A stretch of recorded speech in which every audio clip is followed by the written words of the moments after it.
India জোটের মধ্যে দুটি দল, কংগ্রেস এবং সিপিআইএম। তা কংগ্রেস এবং সিপিআইএম পশ্চিমবঙ্গে জোটবদ্ধ, কেরলে একে অপরের বিরুদ্ধে লড়াই করছে। এই সম্বন্ধে আপনার এটা ঘটবে, এটা আমি জানি। এটা স্থানীয় প্রয়োজন, স্থানীয় আকাঙ্ক্ষা, স্থানীয় মানুষের মতামতের উপর নির্ভর করে। কাজে এই সমস্ত দুর্বল জায়গা থেকেই যাবে। সব জায়গায় সমানভাবে ঘন হয়ে জোটবদ্ধ হবে সেটা হবে না।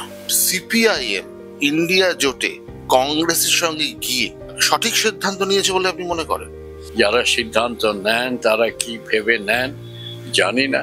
আঞ্চলিকভাবে এবং কেন্দ্রীয়ভাবে একটা বিরোধিতা, যত বেশি সমর্থক পাওয়া যায় এই ভেবে হয়তো নেওয়া হয়েছে। রাজ্য রাজনীতির সমীকরণে একদিকে তৃণমূল কংগ্রেস একা, ভারতীয় জনতা পার্টি একা, কংগ্রেস সিপিআইএম জোটবদ্ধ, বামফ্রন্টের সঙ্গে কংগ্রেসের আসন সমঝোতা হয়নি, আইএসএফ যে সদ্য গজিয়ে ওঠা দল সেও সিপিআইএম এর হাত ছেড়ে দিয়েছে। আপনার প্রতিক্রিয়া? হ্যাঁ, আমার মনে হয় আইএসএস সঙ্গে থাকলে ভালো হতো, কিন্তু আইএসএস কেন হাত ছাড়লো, কেন যাদবপুরের সৃজনের প্রতি তাদের বিরাগ, বিকাশের প্রতি তাদের অনুরাগ, এইসব সত্যি সত্যি আমি বুঝি না। আইএসএফ নামক রাজনৈতিক দলটিকে আপনি পূর্ণ রাজনৈতিক দল বলে মনে করেন?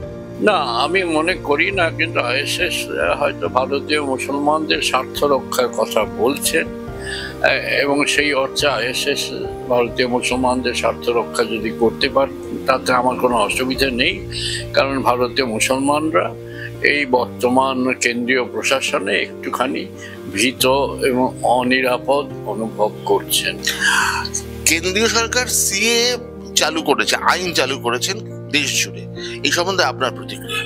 আমি মনে করি আইনটা দেশের মানুষের স্বার্থ বিরোধী, এবং যারা এই দেশে এসেছেন দেশ ভাগের পরেই হোক আগেই হোক, নানা প্রয়োজনে, কখনো কখনো আসামে চাষবাসের জন্য পূর্ব বাংলা থেকে মুসলমানরা গেছেন, ত্রিপুরাতে গেছেন, তাদের আমাদের নাগরিক হিসেবে ভোট দেবার অধিকার যদি থাকে তাদের নাগরিক হিসেবে স্বীকার করে নেওয়াই ভালো। এত ঘুলিয়ে জল খাবার কোনো মানে হয় না।